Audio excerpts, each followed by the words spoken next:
Welcome to Proof of Ergo, the newscast where we talk about all things Ergo. I'm James Kever, and this is episode 4. Coming up on today's show, we're going to talk to project lead for Ergolend and contributor to DeCo, Chris Ray, about both of those projects that he's working on. We'll tell you about Storage Rent, a really cool feature of the Ergo blockchain, allowing the network to recover lost funds. And with all the drama going on with stablecoins, it's a perfect time to talk about Ergo's algorithmic stablecoin SigUSD and the AgeUSD protocol. Special guest Ethan of Adaverse joins us with details on that. But before we get started, we have an important message about staking your Ergopad, especially if you're trying to take advantage of upcoming staking snapshots to get early access to projects launching on the Ergo blockchain. It's incredibly important you consolidate your staking keys before a staking snapshot occurs. Now, this is only going to apply if you have multiple Ergopad staking keys. Those keys need to be consolidated to one address in order for you to make the proper tier you're trying to make. Now, sometimes with Ergo wallets, multiple addresses get generated and your assets can get split between more than one address. Ergopad would like to remind everyone, for staking snapshots, it's a good idea to check your staking amount and tier through the Ergopad dashboard to make sure you're staking what you think you're staking. You want to see all of your stake in the dashboard. Now, if you're missing something that you think should be there, it's probably because you need to consolidate your keys to one address. The CEO of Ergopad, Marty, put together an excellent video explaining the issue and the solution. And of course, you can find a link to that in the description of this newscast. Part of what we do around here is tell you about up-and-coming projects launching on the Ergo network. Well, with our next guest, we're kind of getting a 2-for-1. He's the project lead for Ergolend, which aims to decentralize small business lending with its sights set squarely on Africa. He's also a contributor for an Ergo development education platform called DeCo. Chris Ray. Chris, thank you so much for calling in to speak about this stuff with us today. Yeah, thanks, James. I'm glad to be here. I always love to share the story about the two projects, and I think it's an interesting story, so I hope everybody likes it. Great. Well, let's dive right in. Let's start with Ergolend. Can you give us your elevator quick pitch on what this project is all about? Yeah, it's always difficult to give a quick pitch because it's so complicated, right? But we aim to deliver a peer-to-peer platform for people to lend from anywhere in the world to a borrower that is generally going to be unbanked, right? That'd be the reason to utilize our platform. We hope to develop tools that allow for credit to be established on the platform. And we aim mostly to cut costs so that we can help the people that deserve to have our help the most. Yeah, it sounds so awesome, especially when we're talking about unbanked areas or unbanked countries like Africa. But switching gears just a little bit, let's talk about your IDO, or your initial decentralized exchange offering. It's a DAO token, or Decentralized Autonomous Organization token, and I'm curious what your plans are with that. Yeah, so with Ergolend, we decided that we needed to have a DAO in place to operate effectively, right? Not only to get funding for the project and to expand quicker, but also to get tokens out that would work as a governance token to guide the project. Because as Ergonauts, part of our idea is to have finance tools decentralized so that there's less centralization in providing good services to the world. So how will Ergolend work? And by that, I'm really interested in how does one gain access to borrow on your platform? So it's going to be a very easy process for a borrower to submit for a loan. They're going to submit all the settings, the terms, conditions, the interest rates, if those are going to apply to those borrowers. And basically, the DApp is just going to allow them to create a request for a loan. For it to get funded, that's a different story, because part of the design of Ergolend is to add the societal factor into it where people socialize with each other, create communities, and use the platform to help each other basically without a middleman. Sounds kind of like you're talking about social trust or reputation. Yeah, there's going to be a lot of social trust. It doesn't always have to have like exactly blind trust, where people can share information in third party channels, like I would be doing with some of the people that I'll choose to lend to. I'll already know these people.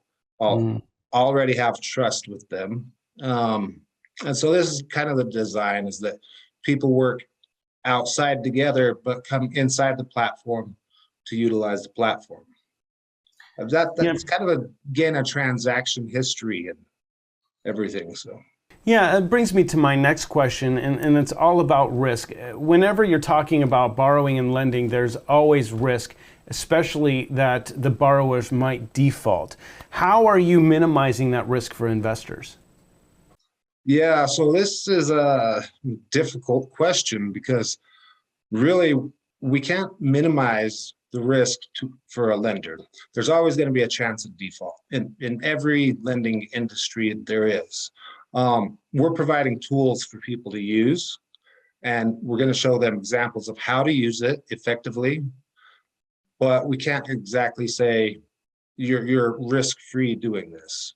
And so there is going to be a little bit of legwork for lenders, but it's going to be well worth it because I see it as an exploding platform. So now, it's no secret Ergolend has its sights set squarely on Africa. Chris, what does success in Africa look like? Oh, success looks like it's not going to be far off after this year. It's difficult to say on what you measure with, right?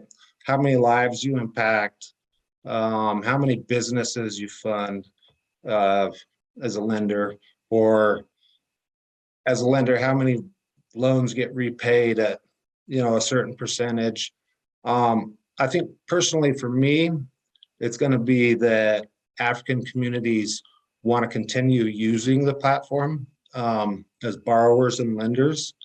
And I think this is a big thing because the industry in Africa has a lot of problems with it. And that's kind of across the board in Africa. And so, I mean, success is just going to come through the adoption. That's how I'm going to measure it. I don't know how somebody else might, though. No, that sounds great. Now, I know you're working with Denisio with WEQNT Stake Pool, a Cardano stake pool. Shout out to Denisio, by the way. I've worked with him on a previous show. He does a lot of mission-driven work in Africa, and I know that his stake pool and Ergolend have teamed up. Just curious what that partnership looks like. So that is a collaboration amongst friends. I've known Denisio for a long time now. And he has done some really good work in Africa before we started working together with Ergolend. I got this off the ground in September last year, developing the DApp, and he became interested in it and saw a higher need for it. And microfinance in Africa goes a little bit step further than donations, where he does a lot of charity work, but he knows all the same people that could utilize the microfinance as well as people that use the charity. And with microfinance, you have the ability to make a larger impact, because with charity, you might get some funds from that to do some good. But with microfinance, if you're successful, you can get a lot more funding to do bigger things. Sure, it's kind of that parable, teach a man to fish kind of thing. All right, Yeah. Switching gears now, let's talk about DeCo. Specifically, what is this project all about? DeCo's it's about education, teaching somebody how to get involved on the Ergo platform, or Ergo blockchain, sorry. And DeCo was a project that came from Ergolend, where while we were building out the DApp and our ErgoScript developer was learning, I asked him to teach me. And as we were learning, he was learning, I was learning from him. I told him, hey, you could teach people this. And that kind of grew. When we decided that it was something that we could do together and make it a successful Ergo project, the idea to decentralize this learning came into play so that it could have a bigger impact in our community. So it's a really cool project, and it's morphed into more than I imagined it to be. So yeah, it has blown up. And I was curious if you could kind of talk about the name. It stands for Decentralized Collaboration, and it just kind of sounds like that fits perfectly with what that project is all about. Yeah, it's all about decentralized collaboration, because as just the two of us, we probably would have been limited onto how many people could learn and even how far we could have gone with it, because the teachers have added DApp development, right? And that's an ErgoScript course, where our first course was just a layman's design course. And that's the basic steps of learning how to understand the EUTXO model. All right, cool. Can you talk about the students? Have any started new projects that you can talk about? I would love to name those projects, but DeCo has really taken a fast approach to learning, and there's a big crowd of people in that server where the classrooms are. I can't name the project specifically. I know that we're going to see some students participate in the Ergo Hack this month, and we'll see what they come up with. But we did have participants in the last Ergo Hack and developed some really good projects, like Guap Swap, one that is very popular. So we'll see what they come up with this Ergo Hack and what projects come out of DeCo this semester. Talk about the courses that DeCo is offering. What can students expect to walk away with? Yeah, it depends on their commitment and their experience level. The ErgoScript course is probably going to require some programming knowledge or desire to learn, and that would be like a boot camp setting, right? In the layman's course, when they finish the layman's course, they should be able to design a contract, basically, on how to process transactions in a specific way to fulfill the needs of the contract, and hand that off to a developer and have it coded. So it's not just for coding or programming, but it's also for other people like myself, because I don't code, but I understand how the transactions work. And so they should be able to walk away with a good understanding of EUTXO models. Awesome. Now let's talk about the future. What courses are you looking at offering in the future? All right, so this is kind of up in the air. When we started this semester, there's now 3 classes, and it's taken a lot of time to get to where I think there's 2 weeks left. I've been really busy with Ergolend. It's taken up most of my time. And so I'm not sure what steps they are at in planning the upcoming classes. They do have the 2 layman's classes that are going to be finishing soon, and an ErgoScript class. And I hope to see that it further develops, but this also would kind of depend on, decentralized collaboration, where we gain more people to the group and more teachers. So looking forward to see what develops. Chris, can you talk about future plans overall for DeCo? I'm hearing about a possible DeCo Hackathon?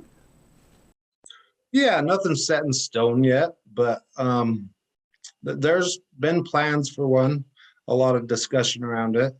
A friend of ours at Ergopad has been kind enough to pitch in and help us with that. So we're looking forward to collaborating with them and having them essentially be part of the DeCo effort, Awesome. Well, definitely keep us informed about that, and we'd love to talk about that on the show in a future episode. Chris Ray, project lead for Ergolend and contributor for DeCo, the Ergo development education platform. Chris, thank you so much for your time today. We'll be sure to get links to your projects in the description of this newscast for people to find out more. All right, James, thanks for having me. Appreciate it. All right, next we're going to talk about storage rent, a really cool feature of Ergo that promises to recover ERG over time from addresses that have been lost or abandoned. Now, why is this important? Well, let's consider Bitcoin for a moment and all the folks who've lost their keys or, God forbid, died without properly letting anyone know how to recover their funds. What happens to that Bitcoin? Well, it's essentially lost. In fact, while there will only ever be 21 million Bitcoin, how much Bitcoin that's actually out there in circulation isn't really known, as so many people have lost their keys, losing access to their precious Bitcoin. Ergo overcomes this challenge with its storage rent feature. The way it works is pretty simple. If a wallet address containing Ergo or other assets hasn't had a transaction in 4 years, miners can take a small fee plus a transaction fee as rent for taking up space and living on the Ergo blockchain. Now the fee is nominal, and for perspective, let's consider this example. Say you had 1 ERG in your wallet address. It would take 32 years from your last transaction on that address for a miner to claim the entire contents of this wallet. And again, this only applies if there hasn't been a transaction with this address for 4 or more years. If, say, the wallet does not have any ERG in it, but does have tokens or NFTs, well, in that case, miners will be able to claim the contents of that wallet address to pay the rent. It might sound harsh, but the easiest way to avoid having to pay this storage rent is to simply transact at least once on that wallet address within a 4-year period. So why is this important to the network? Well, let's consider dust. Dust is a small amount of cryptocurrency left behind after a transaction. Sometimes dust is just forgotten by the user because the transaction to move the dust can actually be more than the dust is worth. By itself, the dust may not be worth a lot, but a lot of dust on the entire network requires a lot of network resources. So it's useful for the blockchain to have a process to clean this dust and make its storage more efficient. Storage rent is that process for the Ergo blockchain. Now, the disadvantage of this feature is the blockchain users are the ones paying for it, but fees are minimal and can totally be avoided by simply transacting at least once every 4 years on each address. And remember, some Ergo wallets generate multiple addresses per wallet. Storage rent applies to each address. So a wallet with 5 addresses needs to have transactions within each of those addresses at least once in a 4-year period. Otherwise, each of those addresses will be subject to the storage rental fee. Now, in conclusion, storage rent helps keep the Ergo blockchain viable over the long term. It reduces blockchain storage requirements while also incentivizing miners to secure the blockchain. The cost is nominal and is only charged to inactive or lost accounts. Now, if you'd like to learn more about Ergo's storage rent feature, we've included links in the description, so please check those out. With the recent collapse of Terra Luna and their algorithmic stablecoin Terra USD, also known as UST, and the subsequent stutter of the largest stablecoin out there, Tether, everybody's been talking about stablecoins. Ergo has an algorithmic stablecoin called SigUSD. It's based on the AgeUSD protocol, and since its release, Ergo has seen some pretty extreme volatility. ranging from $17 all the way down to $2. And in that time, SigUSD has maintained its dollar peg the whole time.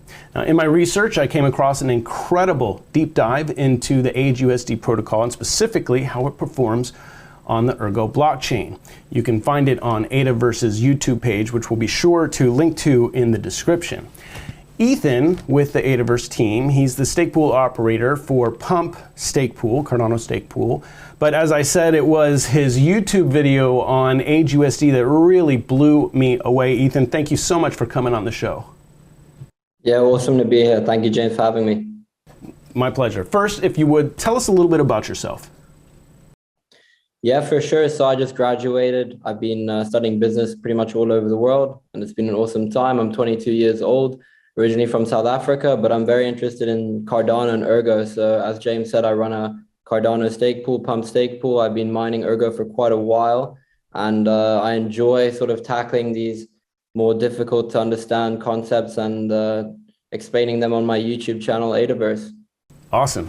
Now, when we talk about AgeUSD, we're basically talking about all stablecoins based on that protocol, right? Yeah, exactly. And at the moment, we've got DJED and we've got SigUSD based on the AgeUSD protocol. Perfect, perfect. Now, what makes AgeUSD and stablecoins like SigUSD different than other algorithmic stablecoins? Yeah, for sure. So I think that's quite interesting of a question. And I would say, firstly, in my opinion, you've got algorithmic stablecoins and you've got something that backs a stablecoin. So you've got fiat backed and you've got crypto backed. So the way I think of algorithmic stablecoins is that it's not really backed by anything. It uses, we can say, an algorithm in a sense, and that might sound complicated, but it really isn't that complicated. So I think the best way we can look at, for example, UST and why it's considered an algorithmic stablecoin is there was nothing really backing UST. It was based on arbitrage and it was based on the protocol whereby you could swap in your Luna, get the same amount of UST and vice versa. But the problem was that when people started to doubt UST, what they did is they basically minted into Luna, massively increasing the circulating supply of Luna, which obviously increases the supply itself of Luna, but also drives down the price of Luna because people getting out because they're scared of the price going down were selling UST into Luna and then selling Luna on exchanges to sort of get out of the currency. What that did to Luna was massively increase the circulating supply of Luna, driving down the price as well. So the market cap hasn't gone down that much, but the price itself has, as you've all seen, gone down pretty much 100%. So what we've seen is that, we really need to look at other solutions, AgeUSD potentially being one of the best ones, which is a crypto-backed stablecoin, in my opinion. And yeah, that's what we're here to talk about today. So we saw what it would take to depeg Luna's stablecoin. What would it take to depeg an AgeUSD stablecoin? Yeah, for sure. So we could just pop up the graphic on SigUSD and SigRSV with the reserve ratios. So basically what we can see here is that we've got depending on the reserve ratio, you're either able to purchase or redeem SigRSV or SigUSD. So let's assume doomsday scenario, worst case scenario. What's happening? Well, essentially we're at a reserve ratio of 400%. And at that point, what can you do? You can only redeem SigUSD, so you can only redeem liabilities of the protocol, or you can buy SigRSV because you're increasing the reserve ratio. So let's say the worst case happens, no one redeems SigUSD and no one buys SigRSV. And the reserve ratio continues to drop. How does the reserve ratio continue to drop? Well, reserves, as it's a crypto-backed stablecoin, reserves are denominated in Ergo. So what would need to happen with the price of Ergo, since we're at a 400% reserve ratio, would need it to drop by 75%. So if we're at a $4 Ergo drops to $1, then the reserve ratio becomes 100%, again, assuming that no one sort of helps out the protocol by redeeming SigUSD, aka liabilities, or increasing reserves by buying SigRSV. So essentially, doomsday scenario, you have no one sort of, you could say, helping out the protocol by doing those two things. Ergo price drops by 75%. and let's say, as we mentioned, goes from $4 to $1, let's say it drops further to 99 cents, well, then you've lost your peg. You now have you can only redeem 99% of your Sigma USD, and the peg has been lost. So that is a doomsday scenario. It's not that bad, but again, it is possible that the peg can be lost, even though this is quite a sophisticated protocol. All right. Now, I asked you to take a look at this tweet by Matthew Polmin, which got a bunch of attention. Curious what your thoughts were on this. Yeah, for sure. I think it's an interesting tweet, and there was a lot of backlash in terms of people agreeing, also people disagreeing, saying you can't say anything that Cardano produces or IOHK produces is wrong, because they are great institutions. But I mean, we should actually always question what someone produces despite their credibility. So what I think this guy is saying is in essence is you buy a ton of JED, you borrow a ton of ADA, you sell the ADA, basically reducing the price of ADA. Therefore, you're short by buying all that JED was successful. So you redeem all that JED, you profit with the ADA that you've gained from redeeming the JED. You then rebuy a bunch of ADA to repay your loan. And there you go. You basically successfully profited from the protocol. I think what he really lacks in his point of view here, and I guess it can't be discounted, but what really lacks is the fact the market is unpredictable. Let's say you have 100 million ADA and you're going to sell that off just to drive the price down so that you can profit from your buying JED, which is basically a short. Well, the fact is the market is incredibly difficult to predict. And you're also assuming in this case that you're the market maker. You have to have a ton of ADA to actually do this successfully. And what I think is very interesting is we can look at in Ergo's protocol, the bear whale, the infamous bear whale, who basically tried to do the same thing and front run the protocol, and it ended up losing a lot of ERG. I think he lost 170K ERG, and the bear whale initially had around 600K ERG. He had around 1.5% of the circulating supply of Ergo at the time, which is a huge amount of Ergo. And even him trying to front run the protocol, he was unsuccessful because the market played against him, even though he was such a big player in the market, and Ergo's a lot smaller in terms of market cap and usage, but he was still unsuccessful. But he was trying to do the same thing and implement the same logic. The point is, you can't predict the market. If the market moves up and your short is there, even if you have a massive sell wall that you've put up by selling all the ADA or ERG, whatever, it's not always going to be successful. So that's my take on it. But I do think it is good to think about these things and think about that doomsday scenario. When could we actually have people either manipulating the protocol or the peg loses its value? I think those are the two things that you need to look at with any stable coin. Can it be manipulated, and can it lose its peg? Exactly. Now, I thought he made some good points, and I was kind of hoping you could elaborate a little bit because you really have wrapped your head around this quite successfully. Can you discuss the risk and the rewards reserve coin holders actually take, and explain their incentive in the protocol?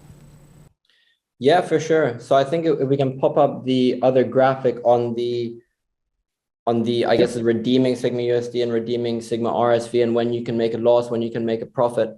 So I think the first thing to point out is that buying Sigma RSV, at least for me, the main incentive was supporting a protocol. I mean, everyone wants a decentralized system to work, especially when it comes to stable coins. No one wants a stable coin to lose value, because people investing in these stable coins are investing in stability. So you really don't want to have a situation like we did with UST, whereby people that thought they were stable are losing incredible amounts of money. I mean, that's the whole point of the stablecoin solution. So when it comes to the risk and reward of buying into the reserve, first, I would say the reward is that you're supporting the protocol, but obviously you want to make some money with that investment if you can. So the way that you can make money from investing in Sigma RSV is a couple of ways. I mean, first of all, you can have the price of Ergo increase, because as we mentioned before, the Ergo reserve, the Sigma RSV reserve, is denominated in Ergo. If the price of Ergo goes up, therefore the price of the reserve token goes up. So you can profit if the price of Ergo goes up. The second thing is if the reserve ratio increases in price, as we saw with the bear whale attack, when he cashed out his loss, basically all of that lost Ergo that he had lost went straight into the reserve. People that cashed out Sigma RSV on that day were able to make a profit. due to the bear whale's loss. So what does that mean? Essentially, if you have a shorter, someone who's short Erg, that loses, i.e. they cash out on their SigUSD, but the price of Ergo has gone up, so they're losing. Well, they're basically cashing in less Erg than they put in. So what happens with that extra Erg that they put in when they first minted their SigUSD? Well, it goes straight back into the reserve itself. So what does that mean? Well, yeah, like we mentioned, when SigUSD shorters and people that buy SigUSD lose on their position, the reserve gains. Therefore, as a reserve token holder, you can gain. The last thing I'd like to mention, which is related to that, is as the reserve ratio increases, you also have a possibility to gain on that and make cash on that as a reserve holder. Fascinating stuff. Ethan, the Ergo content producer with the Adaverse YouTube channel, thank you so much for calling in today, and most especially for your deep dive video. I mean, in the video you mentioned researching, grinding for 3 whole days just to wrap your head around it all. Thank you for doing that, and I know you're working on other Ergo-centric videos. I would just love to talk to you again in the future. Sure. Yeah, awesome. Thank you for having me, James. And I hope everyone can sort of get a better sense of where the AgeUSD protocol sits and learn about it, because it is very, very interesting. Obviously, the peg can be broken, but it's much more sophisticated than what we've seen with UST, for instance, where there really wasn't a reserve. And now, as we've seen, all those Bitcoin reserves have been sold, and it's not enough at all to compensate the losses. So thanks for having me, and chat soon. Okay, folks, that does it for this episode of Proof of Ergo. A quick reminder, not only can you watch the show on YouTube, but you can listen to it on your favorite podcast platform to include Apple, Spotify, Amazon, and Anchor.fm.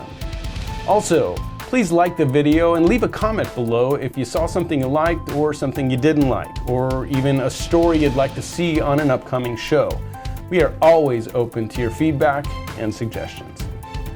And lastly, we'd like to thank Ergopad, the Ergo Launchpad, for sponsoring this show, providing a staking mechanism on the Ergo blockchain. To find out more on Ergopad, you can check out their website, ergopad.io. Thanks again for watching, everyone. I'm James Kever, and we will see you next show.